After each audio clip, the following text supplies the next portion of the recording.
At 11:23 p.m. on a Tuesday, 6 days before my daughter's 16th birthday, I opened my husband's laptop to print her party invitations and found a folder he had never mentioned in 11 years of marriage.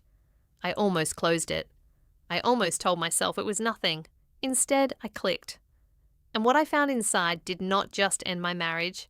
It ended the version of myself who had spent over a decade making herself smaller so someone else could feel larger. I want to tell you this story carefully because it is not really a story about betrayal. It is a story about what happens when a woman finally stops explaining away the evidence and starts trusting what she already knows. The folder was labelled with a date, March 2019, which was 4 years before that night.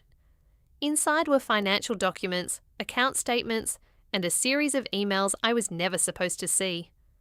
My name appeared in several of them. Not as a partner, not as a wife, as a liability, as a problem to be managed around. I sat at that desk for a long time. The house was completely quiet. My daughter was asleep down the hall. My husband Daniel was travelling for work, or so he had told me. The printer sat beside the laptop waiting. The birthday invitations never got printed that night. Instead, I started reading. And the more I read, the more I understood that the life I thought I was living had been, in certain critical ways, a performance staged entirely for my benefit. Let me take you back to the beginning, because none of this makes sense without it. I met Daniel when I was 29. He was 34, confident in the way that certain men carry themselves when they have never been seriously questioned. He had a financial consulting business that was doing reasonably well, a clean apartment, and a way of making you feel like the most interesting person in any room when his attention was on you.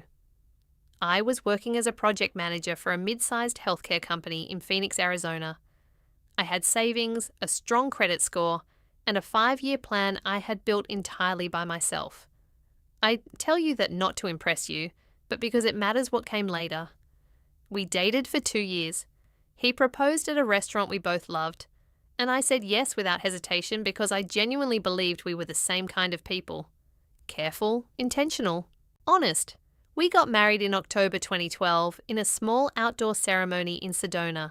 40 people, red rocks. A sunset that looked almost artificial was so perfect. I remember thinking that evening that I had built something real. 11 years later, sitting at that desk with his laptop open in front of me, I was finally beginning to understand what real actually meant. The first document I read carefully was an email chain from 2019.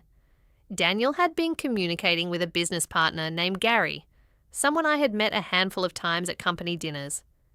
The emails were about a real estate investment opportunity in Scottsdale, a development project that apparently required a significant cash injection to proceed. In one email, Gary asked Daniel where the capital was coming from. Daniel's reply was 4 words: "I have a solution." The next email in the chain arrived 2 days later. It contained wiring instructions. The amount was $80,000.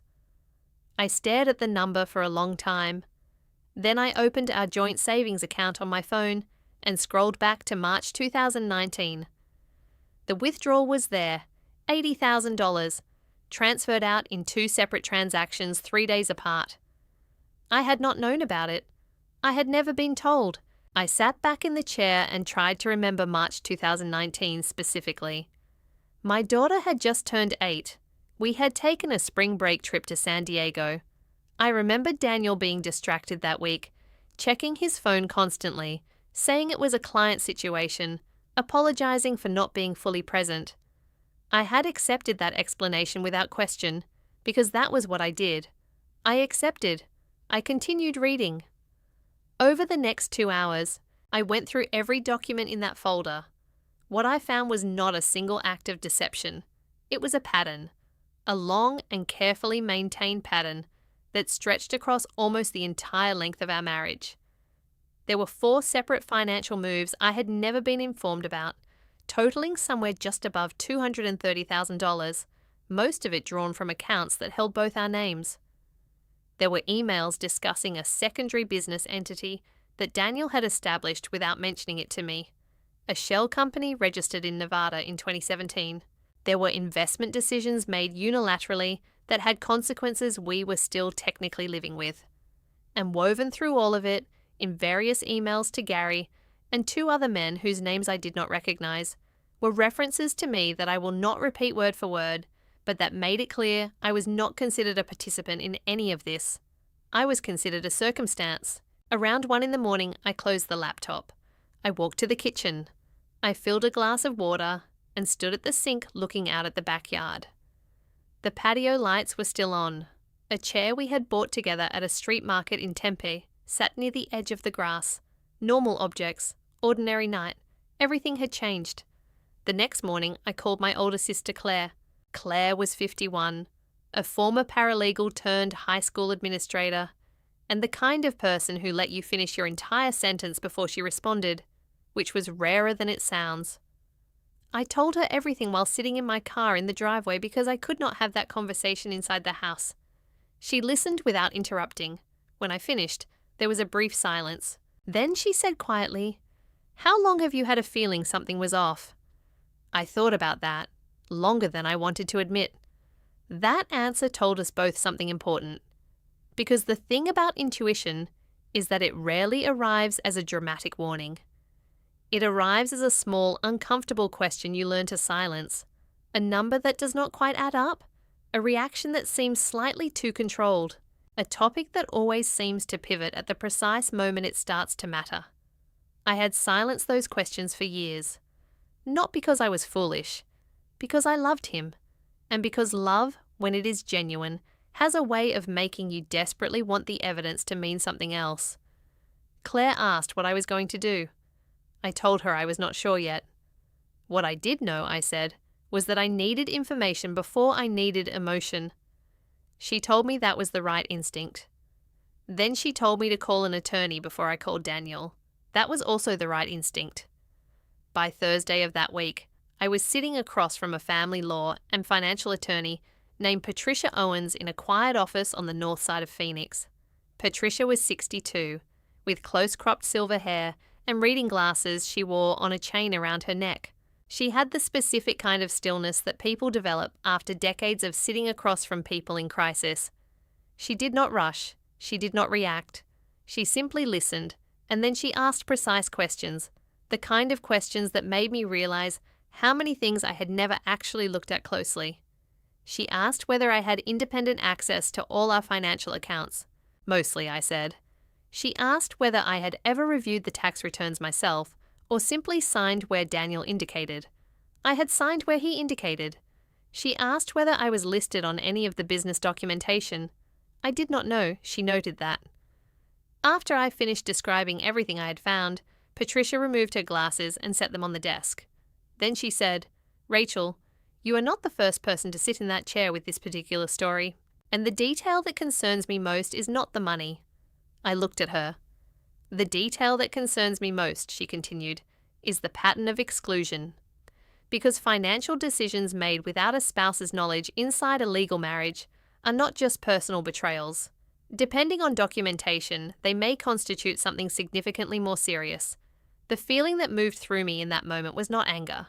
It was recognition. Everything suddenly had a framework, a shape. For years I had been looking at individual incidents, individual explanations, individual moments that seemed reasonable in isolation.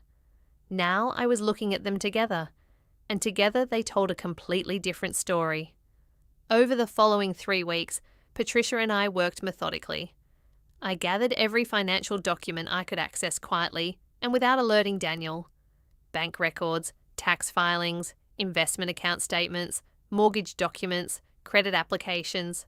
Patricia's team cross-referenced everything, and as the picture sharpened, the numbers became clearer and more serious than I had initially understood from that one folder. The total amount moved through channels I had not been informed about was higher than I first calculated. There were also tax implications connected to the Nevada entity that created additional complications. None of it was simple. All of it was documented. Daniel came home from his trip that Thursday, 4 days after I found the folder. He walked through the door at 7 in the evening, set his bag down in the hallway, and kissed me on the cheek the way he had 10,000 times before. I made dinner. We talked about our daughter's upcoming birthday. He complained lightly about the flight. I asked appropriate questions. I slept 4 hours that night. I want to be clear about something because I think it matters. In those weeks between finding the folder and what happened next, I did not feel like a woman executing a plan. I felt like a person trying to survive the gap between who she thought she was married to and who she was actually married to. I cried in the car more than once. I stood in the shower some mornings until the water ran cold because I could not make myself move. I sat with my daughter while she did homework and watched her laugh at something on her phone and felt a grief so specific and so private that I could not have described it to anyone. That grief was not just about Daniel. It was about the future I had believed in, the retirement we had planned, the sabbatical we had talked about taking when our daughter left for college, the version of the next 20 years that had existed in my mind as something solid, something earned. Letting go of a future is its own kind of loss, and nobody tells you that it takes just as long to mourn as anything else. My daughter's birthday party happened on a Saturday in April. 16 candles. Her friends filled the backyard. Daniel stood beside me and smiled for photographs. He was a good father. I need to say that clearly, because it is true, and because the truth is rarely simple. He was present, engaged, generous with her in ways that were consistent and real. That did not change what else was true, but it mattered. It complicated everything the way real life always does when you stop sorting people into clean categories. The following Monday, I asked Daniel to sit with me at the kitchen table after our daughter left for school. I had not rehearsed a speech. I had not planned a dramatic moment. I simply placed a printed summary of Patricia's findings on the table and slid it across to him. He looked at it. Then he looked at me. For a moment, neither of us spoke. Then he said, "Where did you get this?" Not a question. A statement wrapped to sound like one. I told him about the laptop, the folder, and the date on the documents. He sat back. He was quiet for a long time. Then he said what people in that situation almost always say. It is more complicated than it looks. I had spent 3 weeks preparing myself for that response, and still it hit harder than I expected. Because those words, which are more complicated than it looks, are the universal signal that an explanation is coming that is designed to absorb your justified reaction rather than address it. I have since heard that exact phrase described by people in similar situations almost universally. It buys time. It implies you lack context. It positions the person who is deceived as someone who simply does not understand well enough yet. I understood it fine. I had the documents. I told Daniel I was not there to argue about complexity. I told him I had legal representation and that I needed him to understand that the next conversations would happen through proper channels. He stared at me. Then he said, "You already talked to a lawyer?" "Yes." He shook his head slowly. "Rachel, this is not what you think it is." I stood up. I told him I hoped he would find his own attorney quickly, because we had a great deal to work through, and working through it properly was the only version of this I was willing to participate in. Then I picked up my coffee and went to the living room. He sat at the kitchen table for a long time. I could hear him from where I was sitting. He did not make a call. He did not move much. He just sat there. That was the moment I think he understood this was different from anything he had managed before. In the weeks that followed, the legal process moved slowly the way those processes always do. There were meetings, documentation requests, and formal correspondence. Daniel hired an attorney, a man named Stuart, who communicated in a careful and measured way that suggested he was well aware his client's position was difficult. What emerged through the formal process confirmed and in some areas expanded what Patricia had already identified. The Nevada entity had generated returns that were not reflected in any joint financial disclosure. The Scottsdale investment had yielded a partial recovery that Daniel had received and not reported within the marriage. There were additional transfers I had not yet found when I first opened that folder. Patricia remained steady throughout all of it. Her favorite phrase during that period was, "Let the documents do the talking," and they did. One afternoon in late May, about 6 weeks into the formal process, I received a call from a woman I had known casually through a neighborhood association. Her name was Diane, and she had been friendly with Daniel for several years, the way suburban neighbours are friendly, casually, at community events, nothing that had ever concerned me. Diane said she had heard through mutual friends that Daniel and I were having difficulties. She said she wanted to share something she had been holding on to for some time because she felt it was the right thing to do. We met for coffee the following afternoon. Diane was methodical. She had printed out text messages and brought them in a plain envelope. She slid the envelope across the table without dramatic commentary. The messages were between Diane's ex-husband, who had done business consulting work with Daniel several years earlier, and a colleague.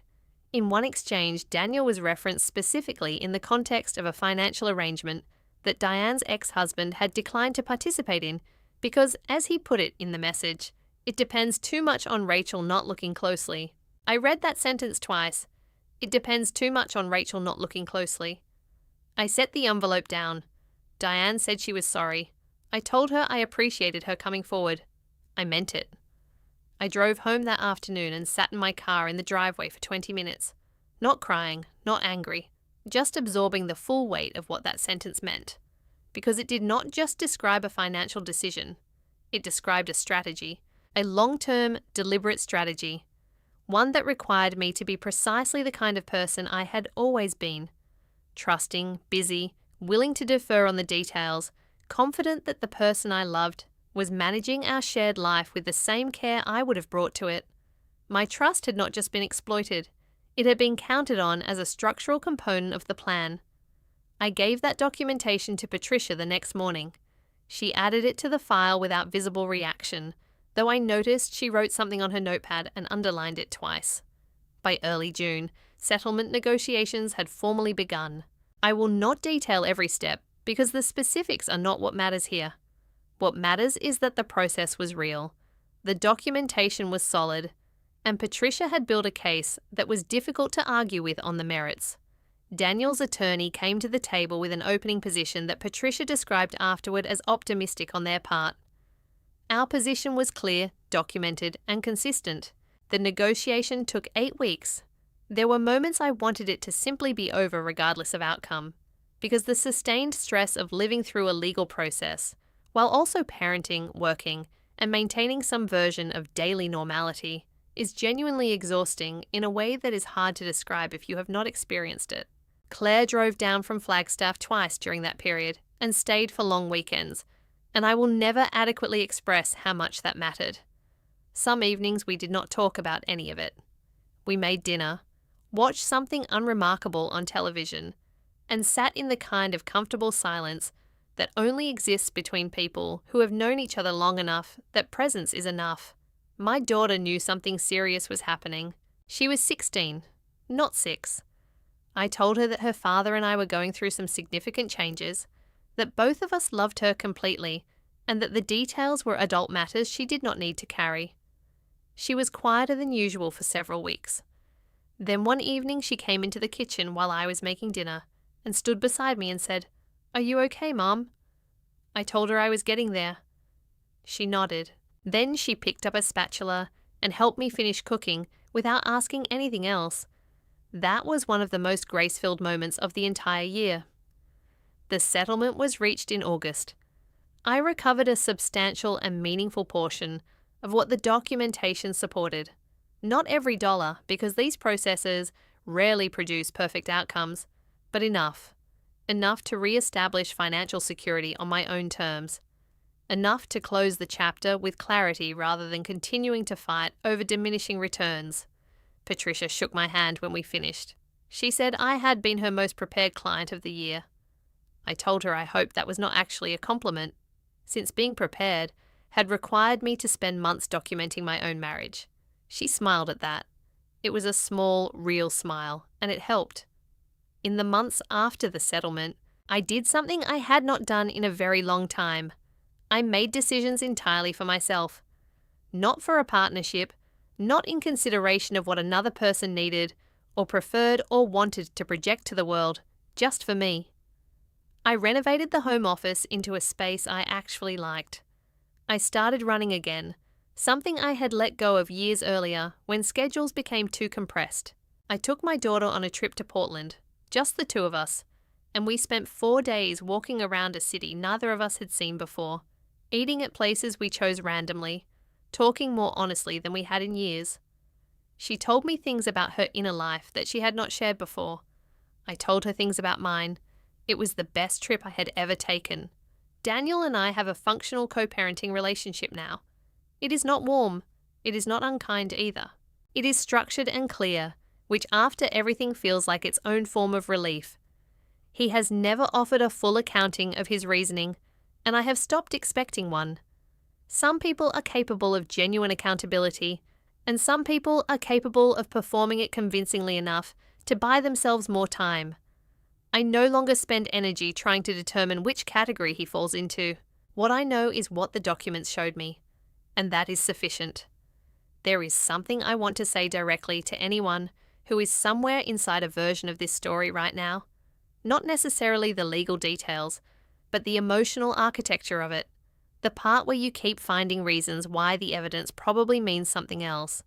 Where you construct increasingly elaborate explanations to protect a picture of your life that you are terrified to look at differently. I understand that place completely. I lived in it for years. The desire to not know is not a weakness. It is a completely human response to the terrifying cost of knowing. But here is what I learned, and I want to say it as plainly as I can. The cost of not knowing is paid anyway. You pay it slowly instead of all at once, in small daily installments of your own clarity, your own confidence, your own sense of what is real. Every time you silence the question you already know the answer to, you make a withdrawal from something that is very hard to rebuild once it is gone. Your own judgment, your trust in yourself, the quiet internal compass that exists in all of us, but requires honesty to function. I did not lose that permanently. I want to be clear about that. I got it back, but the process of getting it back required me to first admit how long I had been overriding it. That admission was harder than anything the lawyers put in front of me. The last time I spoke to Daniel about anything beyond our daughter's schedule was a brief conversation in October, almost exactly a year after I found the folder. He had called about a logistical matter related to her school schedule, and at the end of the call, after we had resolved the actual issue, he was quiet for a moment and then said, "For what it is worth, you handled all of this better than I deserved." I did not respond immediately. I thought about what I wanted to say. Then I said, "I handled it the way I needed to for myself." He said he understood. We ended the call. I stood in the kitchen for a moment afterward, and what I felt was not triumph and not grief. It was something quieter and more durable than either of those things. It was the recognition that I was standing in a life that was genuinely mine now, built by my choices, maintained by my values, accountable only to my own conscience and to my daughter. Not perfect, not the version I had planned, but honestly, structurally sound, mine in a way that the previous version, for all its apparent stability, had never fully been. That is what I want to leave you with. Not a cautionary tale about trusting people. Trust is not the problem. Trust without self-preservation is the problem. Trust that requires you to stop asking questions is the problem. Trust that slowly teaches you to doubt your own perception is the problem. The version of trust worth having is the kind that can withstand honest examination. The kind where transparency is not a threat but a foundation. The kind where you never have to choose between asking a question and keeping the peace. You deserve that version. You deserve a partnership where your intelligence is considered an asset rather than a complication. Where your financial participation comes with genuine transparency. Where the people who say they love you are not also quietly counting on you not to look too closely. Most people arrive at that understanding eventually. The question is only whether you arrive there early enough to do something about it, or late enough that the cost of arriving has already been decided for you. You are reading this, which means you still have time to choose. The folder was always going to be found. The only variable was whether I would be the one to open it. I was. And everything that followed, the grief, the legal process, the long, slow reconstruction of a life, was worth it. Not because it ended neatly, but because it ended honestly. And after 11 years of something that looked like honesty but was not, the real thing felt like air.